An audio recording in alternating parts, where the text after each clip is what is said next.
hari igihe twabayeho twumva indirimbo z'amahanga, aha ndavuga indirimbo za Uganda, Kenya, Tanzania, Uburundi zari zarafatishije hano iwacu mu Rwanda, ukaba udashobora kumva indirimbo igezweho tukiyumvira karahanyuze icyo gihe z'abahanzi bacu b'abanyarwanda ba kera, Cecile Kayirebwa ndetse n'izindi. Icyo gihe hari igihe wumvaga indirimbo za Uganda, ba Jose Chameleone ndetse n'abandi bahanzi bari bagezweho muri Tanzania nka ba Mr Nice, ba Mr Blue ndetse n'abandi.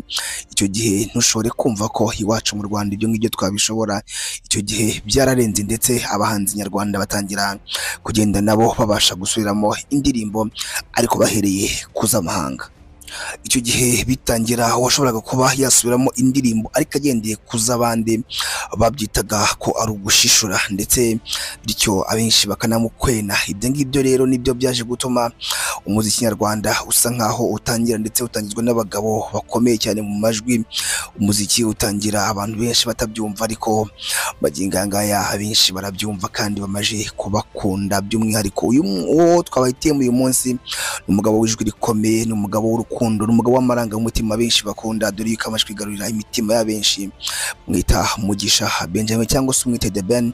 Iyi ngiyi ni Tahatibu TV, ngiye nitwa N Yusufu, tugiye kujya tubana akantu ku kandi twubwira ku mugabo w'amateka, umugabo w'igikundiro, umwe mu bagabo bakunzwe ndetse bafashe uruhembe mu muziki nyarwanda.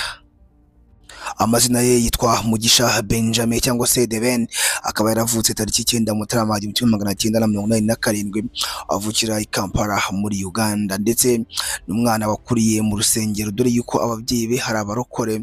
Akaba yarakuze akunda gusenga by'umwihariko ndetse agakorera mu makorari. Ibi ngibi bikaba byaragiye bitangazwa namwe mu muryango we, bavuga uburyo The Ben yakuze akunda gusenga ndetse ari umwana wibera mu rusengero cyane. Ati dore yuko rimwe na rimwe yafataga umwanya akajya mu makora y'abana ndetse agakora akunda kubaha abantu abato n'abakuru, ndetse abenshi bakavuga yuko The Ben ari umwe mu bantu bicisha bugufi ndetse atari ibya none ahubwo ari ibintu yakuranye. Ibi ngibi rero sibyo tugiye kujya tugarukaho, ahubwo tugiye kujya tuvuga bimwe mu byaranze umuziki wa The Ben mu ntangiro ndetse indirimbo zizaje kumenyekana, uburyo yaje kuvamo icyamamare kugeza magingo aya ngaya. Nkuko bamwe mu babanye na The Ben babivuga, ahangaha ni Butare cyangwa se uhite mu majyepfo y'u Rwanda, aho byose byatangiriye n'abagabo bigaga muri kaminuza nkuru y'u Rwanda i Butare, ndetse baza guhura barihuza baba inshuti magara, ndetse abari naho batangirira icyo bita revolution cyangwa se ibyabaye nka revolution yo gutangira umuziki nyarwanda. Aha nimvuga umuziki nyarwanda ntiwumve yuko n'ubundi utari usanzwe uriho, ahubwo umuziki nyarwanda bari bagiye gutangira uvuguruye, dore yuko abarimo umugabo Muyombo Thomas cyangwa se Dr Tom Close, ari we wabaye iya mbere cyangwa se uwa mbere mu gukora indirimbo ndetse zirakundwa zigenda zimenyekana hano mu Rwanda. Bityo The Ben nawe aza kugenda amufasha, aho yatangiye agenda mu backinga cyangwa se agenda amushyira amajwi mu ndirimbo yagendaga akora. Bityo umuziki naho watangiriye abagabo barimo ba Alex Muyoboke ndetse n'abandi bagenda babafasha umunsi ku munsi batangiza igikorwa ngaha cyo kuzamura abarimo The Ben, Tom Close ndetse Liza Kamikazi n'abandi. Batangiye revolution y'umuziki nyarwanda ndetse batangira bakora indirimbo ubwo bigaga muri kaminuza nkuru y'u Rwanda i Butare yahoze yitwa UNL, ndetse abarimo Alex Muyoboke n'abandi nka David Bayingana batangira intambara yo kurwana ku muziki nyarwanda. Bityo abantu batangira kumva bwa mbere abahanzi nyarwanda ndetse mu muziki uvuguruye, bityo umuziki urakundwa karahavanga. The Ben nkuko yagiye bitangaza mu bitangazamakuru bitandukanye, yatangiriye ku ndirimbo yitwaga Amaso ku Maso, ariko yaje kuvuga yuko iyi ndirimbo atariye ahubwo ari indirimbo ya mukuru we, ndetse yaje gukomeza agenda aririmba n'izindi ndirimbo. Bityo The Ben atangira kumenyekana mu ruhando rwa muzika nyarwanda. Niho baje kugira igitekerezo cyo gushinga icyo bitaga Salax Award cyangwa se batangagamo ibihembo by'abahanzi barushije abandi mu muziki. Ibyo ngibyo nabyo bikaba byaratangiriye mu karere ka Huye ndetse bitangiriye Butare by'umwihariko. Ahangaha rero akaba ariho haje gutangira inspiration, ndetse yatangijwe na Mike Karangwa n'uwo bita Butera cyangwa se Sandrine Isheja Butera. Nibo baje gutangiza iyi mpinduka, batangira gushyiraho ibihembo bihembo bya Slax Award, ndetse abandi batangira kubona inspiration yo gukunda umuziki biciye muri ibyo bihembo, kuko umuziki wari utangiye gukundwa, kandi bityo umuhanzi wabaga yabaye icyamamare cyangwa se yamaje gukora byinshi mu muziki yarashimwaga. Aha rero umuhanzi The Ben yagiye atwara bimwe muri ibyo bihembo bitandukanye, ndetse ibyinshi agenda byikubira mu njyana ya R&B ndetse na pop, bityo akomeza akora umuziki mu buryo butandukanye. The Ben rero yaje kugenda nyuma yaho akora indirimbo zaje gukundwa, harimo indirimbo nka Urarenze, Amahirwe ya Nyuma ndetse n'izindi, bityo agenda akomeza kwigarurira umutima cyangwa se imitima y'abanyarwanda benshi, cyane cyane biciye mu ndirimbo z'urukundo. Dore ahangaha yuko igitsina gore by'umwihariko bamwumvaga ndetse bakamukunda ku rwego ruhambaye, bitewe n'ijwi rye ryo guhogoza ndetse n'uburyo yavangaga amagambo cyangwa se n'imyandikire, bityo agenda akora indirimbo nyinshi. Ariko mbere yuko atangiye kugenda amenyekana mu ndirimbo zigezweho cyangwa se mu ndirimbo abenshi bakunze, ahangaha ntabwo wakwibagirwa nk'indirimbo yatangiriye nk'uko twabikubwiye muri ibyo bihe twavuga yuko bigoye, nk'indirimbo Wigenda, Inshuti Nyanshuti, Amaso ku Maso ndetse n'izindi nyinshi cyane yagiye amenyekaniraho, bityo aza kuza kugenda akora indirimbo z'amateka. Magingo aya ngaya akaba ari umwe mu bahanzi bakunzwe kurusha abandi. Uyu muhungu rero yaje gufata icyemezo ndetse cyo kuva mu gihugu, we n'umuhanzi witwa Meddy Ngabo Medard Jobert. Ahangaha ni mu mwaka wa 2010 ndetse berekeza muri Leta Zunze Ubumwe za Amerika. Ahangaha abenshi bakaba baravuze yuko aba bagabo bahunze cyangwa se bagiye ntibagaruke, kuko icyo gihe bari baragiye bageze muri Amerika, ariko kuri gahunda y'iyo bari bafite yo kugaruka, bityo baburirwa irengero bigumira muri Amerika. Ahangaha akaba ari naho batangiye gushaka ibyangombwa bibagumisha muri Leta Zunze Ubumwe za Amerika, bityo hashize igihe kirekire abantu batabasha kubumva, haba ku maradiyo ndetse n'ahandi abantu batumva ibihangano byabo, bityo mu minsi mikeya nibwo baje kugenda bumva indirimbo za The Ben, harimo Habibi, harimo Naremeye, Vazi ndetse n'izindi, bityo abantu barongera bagira icyizere cy'uko uyu mugabo yaba agiye kongera kugaruka mu muziki bya nyabyo, bityo yakomeje gukora, icyo gihe ntiyacika intege, ndetse abantu barongera bumva The Ben ndetse bakunda imiziki ye ku rwego ruhambaye, kabone nubwo atari mu gihugu hano iwacu mu Rwanda, ariko indirimbo ze yarazisohoraga zikahagera ndetse zikaba amahiti, bityo zikarusha n'izindi ndirimbo z'abahanzi bari mu gihugu. The Ben kandi yakomeje kwagura umuziki we mu gukora indirimbo n'abandi bahanzi, aho yagiye akora indirimbo n'abahanzi bakomeye muri Afurika, harimo nk'indirimbo yitwa Binkorera yakoranye n'umuhanzi bita Shiba Karungi wo muri Uganda, ndetse yarongera akora indirimbo n'umuhanzi Diamond Platnumz Why wo muri Tanzania, ndetse yagiye akora indirimbo yitwa Ngufite ku Mutima featuring Zizou Al Pacino, n'izindi ndirimbo nyinshi cyane, harimo izo yakoranye n'umuhanzi Rema na Makura ndetse n'abandi benshi. Uyu muhanzi yagiye abasha gukorana indirimbo n'abahanzi hano mu Rwanda, urebye ku ngeri zitandukanye, yaba bakizamuka ndetse n'abandi, bityo akomeza kwiyegurira imitima y'abakunzi be umunsi ku munsi. Nyuma y'imyaka myinshi, The Ben aba muri Amerika yaje gutumirwa mu gitaramo cy'amateka cyitwa East African Party cyategurwaga hano mu Rwanda, ndetse icyo gihe n'umwe mu bahanzi bari bakomeye batumiye hano mu Rwanda, icyo gihe icyo gitaramo aracyitabira.